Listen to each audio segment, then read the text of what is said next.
This is a map of the African continent. In the south is the country of South Africa. I flew into Johannesburg and spent the first few nights in a nearby town of Pretoria. Then I drove to the northern part of the Kruger National Park, then to Swaziland, and then on to the coastal city of Durban, then to some national parks, then drove along the coastline, finally inland through some of the wine country before spending a week in Cape Town.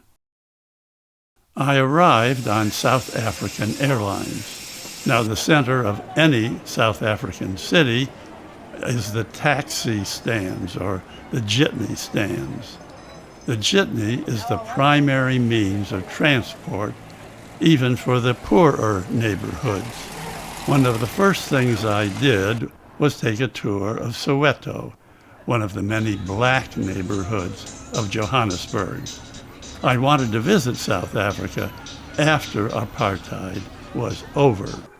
The township of Soweto was developed during apartheid. People built their homes and shacks on any piece of land that was available. I didn't meet one South African white who had ever visited Soweto or any of these other black townships. I took a tour with one of the local guides. All the people I met were friendly and welcoming. On Sundays, the churches are full.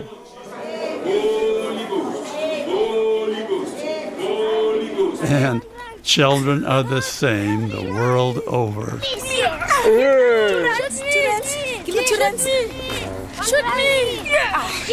This is the biggest hole in the world dug by manual labor. It's the original De Beers diamond mine. Now the diamonds are harvested by huge mechanical devices. The machine sifts through yards and yards of dirt to find the diamonds.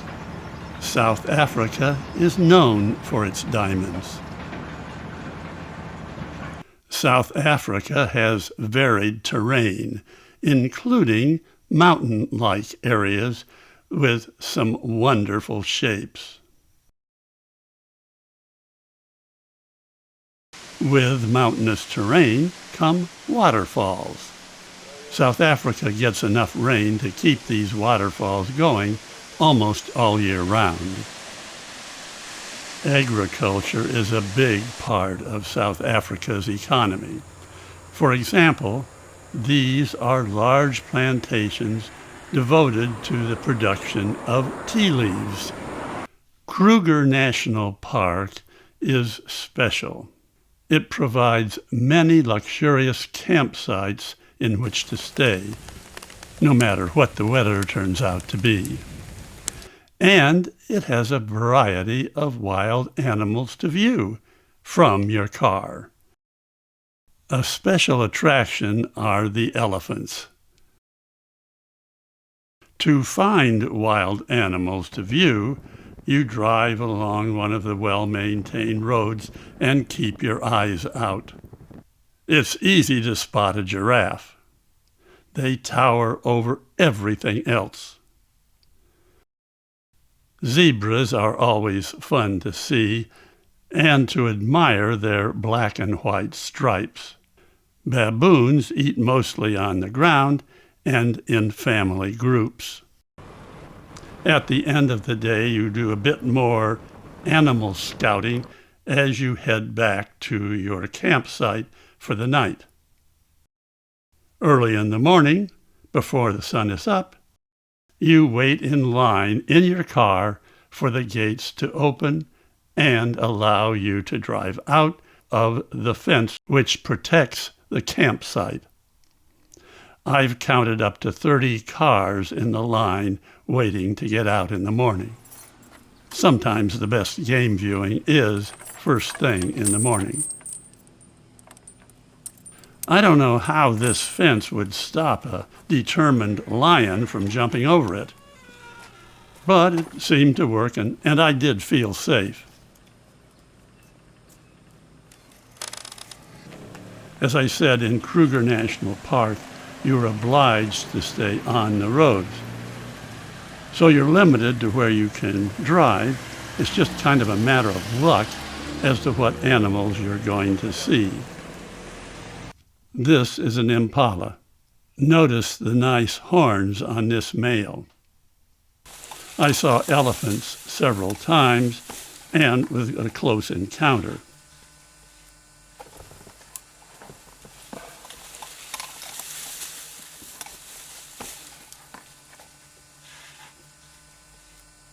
The next night, I stayed in a different campground. My sturdy cabin had all the amenities you'd need for a day or a week's stay. The cabin had a great front porch. You could really entertain here, and it has a sweeping view of the river valley below. At the camp's closing, the gates for the traffic close. You better be back in time. The next day, it was time for more exploring and game hunting. You will probably see wildebeest. They're also known as gnu. I had already seen giraffe.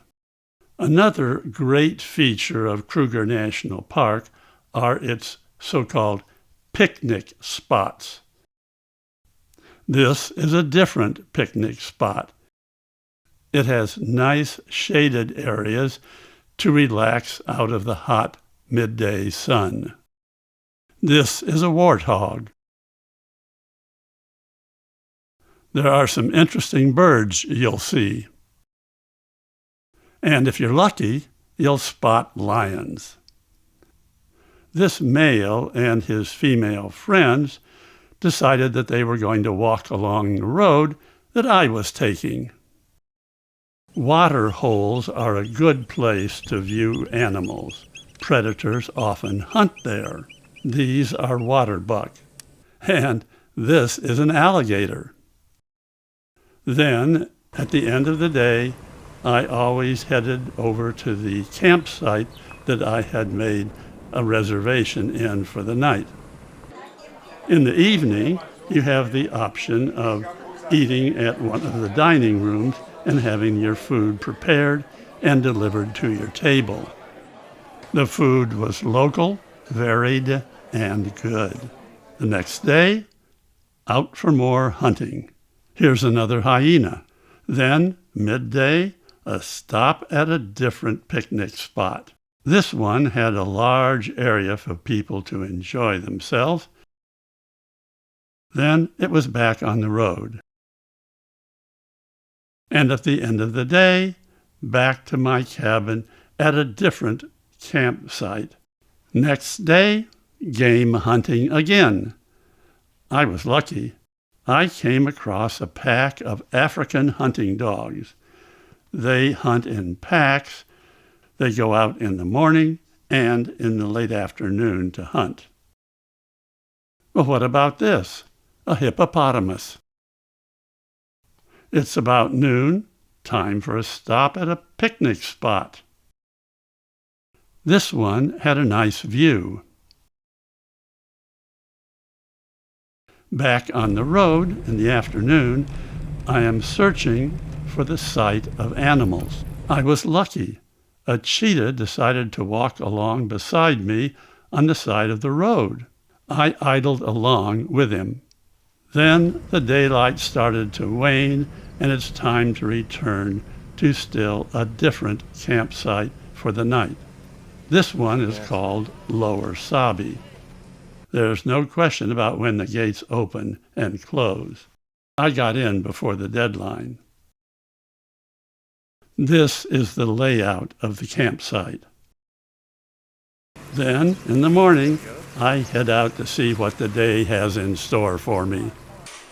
At noon, at the picnic lunch stop, I was impressed by the gas-fired barbecue units. They're supplied, cleaned, and maintained by the park. Just before leaving the park, I observed Cape Buffalo. My next stop were some farms. The workers were all black. Here they're putting white-colored hats on individual ripening fruit to protect them from the birds. Much of the agricultural labor in South Africa is done by blacks. The whites historically owned the farms. Here, a group of men are manually harvesting fruit growing in trees. These are ready to be shipped. This part of South Africa has tree farms and a big logging industry, which seemed quite modern and mechanized to me.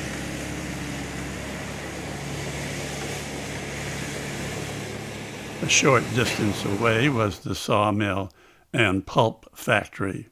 Almost wherever I drove, I found casually constructed markets. Many were beside the highways. This particular market catered to tourists. It features hand-created items made from local materials.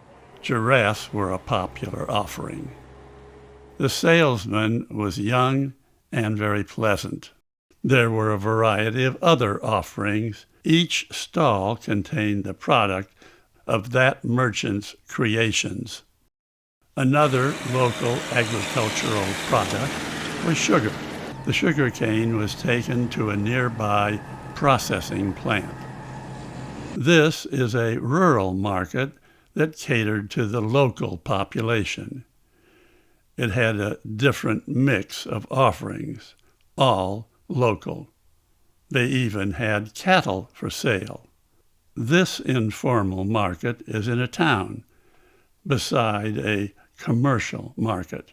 I continued my drive on almost deserted and well-maintained roads to the next new natural park that I wanted to visit.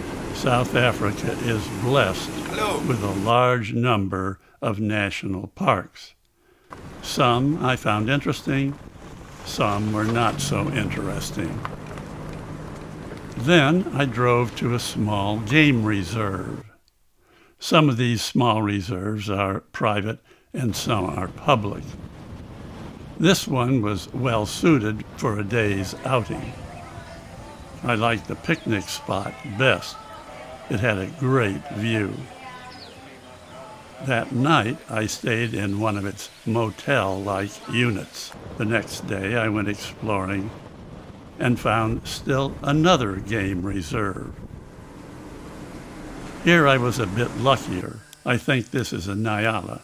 This game reserve featured a big covered blind where you can sit and observe animals coming down to drink. As I said, I think this is a Nyala. Each animal approaches the water very warily. Lions like to hide here and ambush the animals that come down to drink. Then it was back into town to buy some supplies at the supermarket. In the parking lot was an informal market. It was a great place to people watch. I became fascinated with watching the women carrying things on their head. I don't think I could balance one of those for a minute, let alone walk around and interact with people.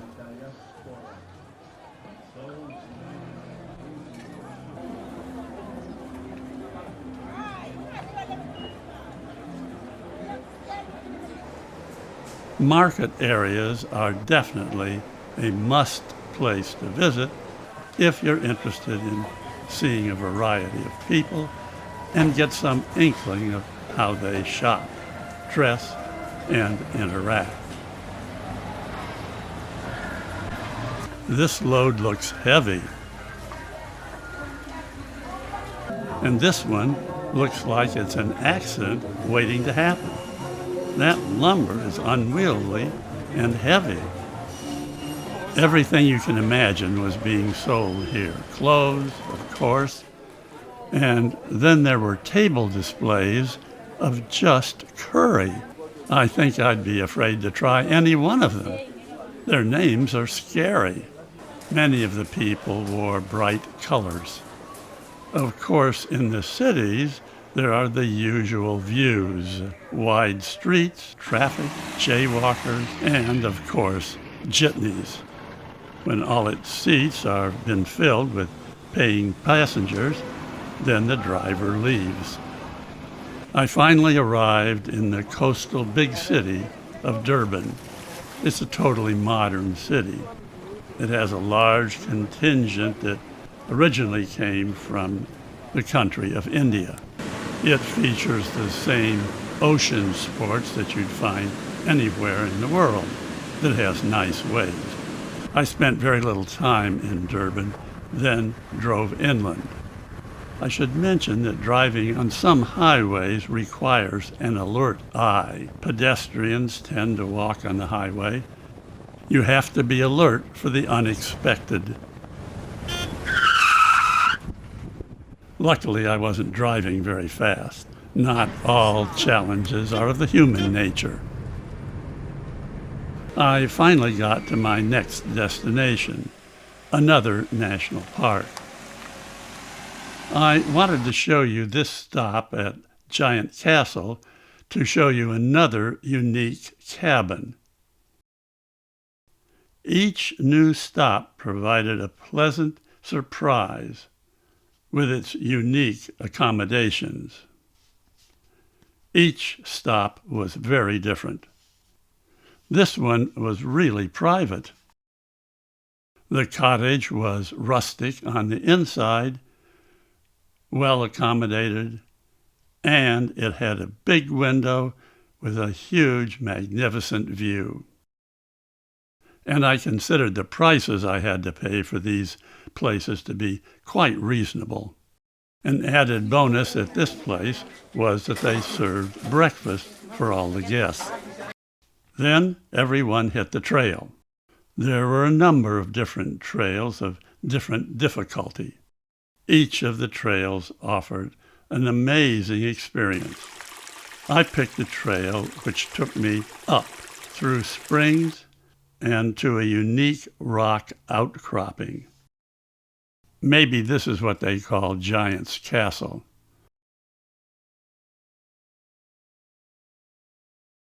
Along the way, flowers were in bloom. The rock got closer. From up here, there was a nice view. I finally reached the base of the rock. I think some people climb up on top of the rock, not me. On the way back down, I passed more beautiful flowers, and I was impressed to see monkeys in a tree just off the trail. How do they live there? This hike rewarded me with some wonderful sights. At night, I watched the sky from my cabin window. The next day, everybody went out for a different hike. I took a trail up the side of another hill with rock outcroppings. Gorgeous. Others were behind me. This was a pretty place, but I was surprised to learn it deserved the name of a waterfall. This was the last shot I took before leaving for a seaside destination. Most nights I stopped at bed and breakfasts. I liked starting the day with a well-prepared meal and a chance to talk to the owner and the other travelers. This B&B was located a short walk from the ocean. It had a nice beach, and the beach was easily accessible from the parking lot. This one had a marvelous walkway covered with flowers. There were many nice flowers in bloom. Most of the places I stopped at were well kept, pleasant, and reasonably priced. It was located near the ocean with a great trail which started with a long, hanging bridge. Have you tried walking on one of those? Another trail brought me to a big tree, which was named the Big Tree. It was impressive. One of the memorable walks was on a trail along the side of the ocean. The ocean was churning angrily the day I was there. It's called the Otter Trail. The actual trail is a bit hard to follow and requires scrambling up over rocks from time to time. Walking along in places, it was really scary. Whoa! The rocks I'm walking over are interesting looking.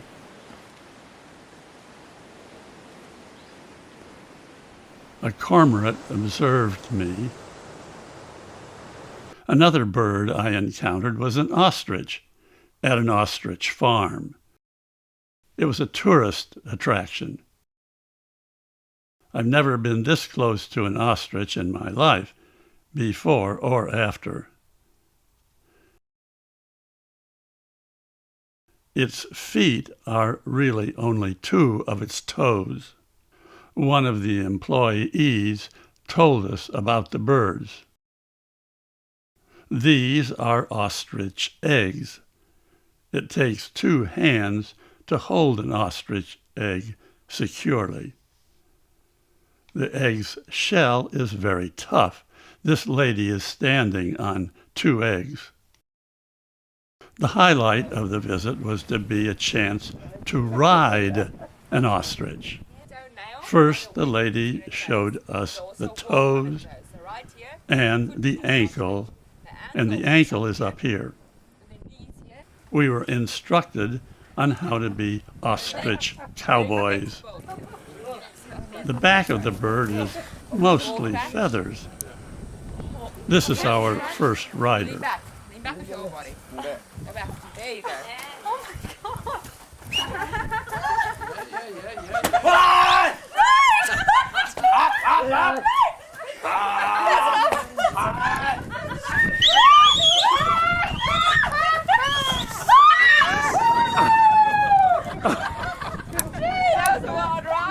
All's well that ends well. Then the other employees showed off their riding skills.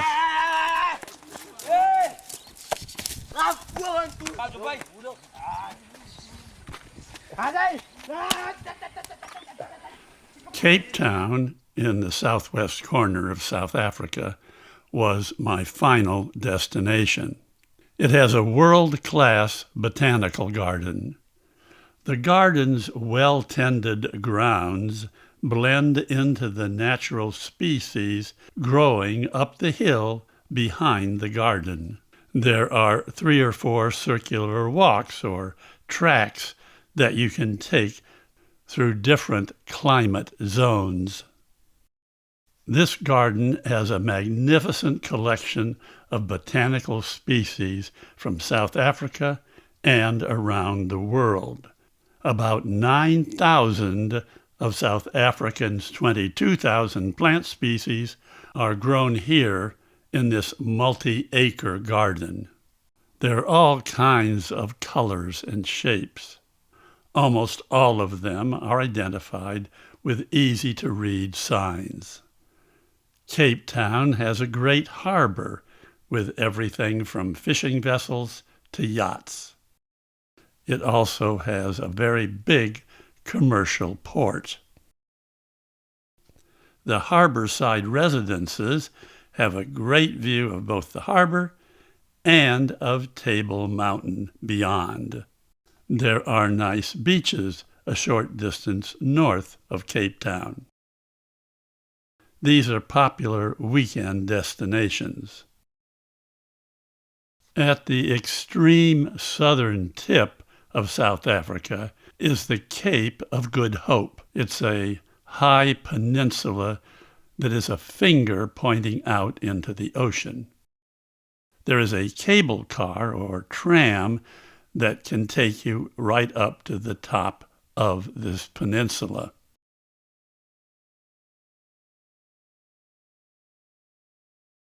At the highest point, there's a viewing platform. It's right beside a lighthouse, which warns ships at sea of its location. For some reason, there is a second light almost at sea level. There are many miles of trails up here, lots of natural plants, and even wild animals like baboons. You can walk down close to the water's edge and enjoy the power of the ocean. But probably the trip that most everybody would take from Cape Town is a visit to Table Mountain. It's on your must-do list. Fortunately, there's a cableway that takes tourists to the top of the mountain table.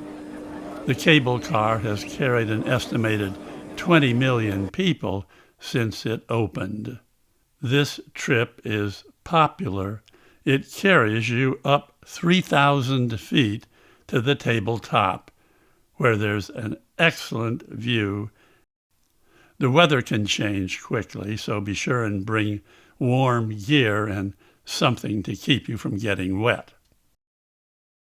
This is a view of downtown Cape Town from Table Mountain.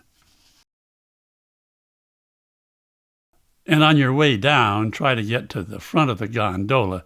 It's an exciting experience. The bulk of the black population in Cape Town lived in townships. These are built on flat land inconvenient to downtown Cape Town. They were the center of some of the anti-apartheid political activity, which eventually brought it down. I took a tour of the District 6 Museum, a living museum of township living. And then we were driven through part of one of the townships. It was quite a contrast to the way most of the whites were living. The last trip I took was to visit the wine country, a short distance east of Cape Town. The grounds are beautiful and well kept at the vineyards I visited. Each of the vineyards offered wine tasting. They have developed a variety of quality wines. These are major commercial enterprises. The soil and climate here are good for growing grapes. In fact, winemaking here began in the 17th century. These are some of the best and most beautiful vineyards in the world. After a lot of free wine tasting, I was feeling pretty good as I left South Africa after my 6-week trip exploring the country.